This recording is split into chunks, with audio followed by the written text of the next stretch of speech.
গাধাকে সৃষ্টি করার পর তাকে বলা হলো সকাল থেকে সন্ধ্যা পর্যন্ত তাকে ক্লান্তিহীন পরিশ্রম করতে হবে,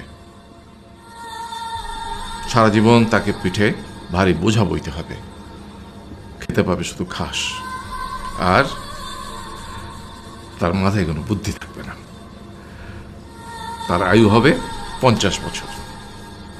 গাধা করজোড়ে সৃষ্টিকর্তাকে বলল, আমি এত বছর বাঁচতে চাই না, আমাকে 20 বছর আয়ু দেওয়া হোক।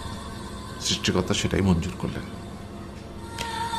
কুকুরকে যখন সৃষ্টি করা হলো তখন তাকে বলা হলো যে সে হবে মানুষের সবচেয়ে বড় বন্ধু, কিন্তু সে খাবে মানুষের উচ্ছিষ্ট, এবং তার আয়ু হবে 30 বছর।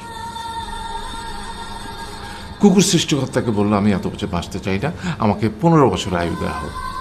সেটাই মঞ্জুর করা হলো।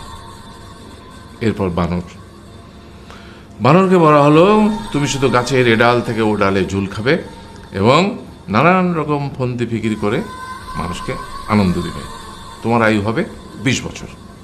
বানর বলল, আমি 20 বছর বাঁচতে চাই না, আমাকে 10 বছর দেওয়া হোক। সেটাই মঞ্জুর করা হলো। এবার এলো পুরুষ মানুষের পালা। তাকে বলা হলো যে তুমি হলে প্রাণীকুলের মধ্যে সবচেয়ে বিচক্ষণ এবং বুদ্ধিমান, সেই জন্যে তোমাকে প্রাণীদের শিরোমণি করা হলো এবং তোমার আয়ু হবে 20 বছর। তখন পুরুষ মানুষ বলল, করজোড়ে বলল সৃষ্টিকর্তাকে যে 20 বছর আয়ু অত্যন্ত কম, হে প্রভু, আমাকে ওই গাধার সে যে 30 বছর আয়ু চায়নি সেটা আমাকে দেয়া হোক, ওই যে কুকুর 15 বছর ফিরিয়ে দিয়েছিল সেটাও আমাকে দেয়া হোক, আর যে বানর 10 বছর নেয়নি সেটাও আমাকে দেয়া হোক।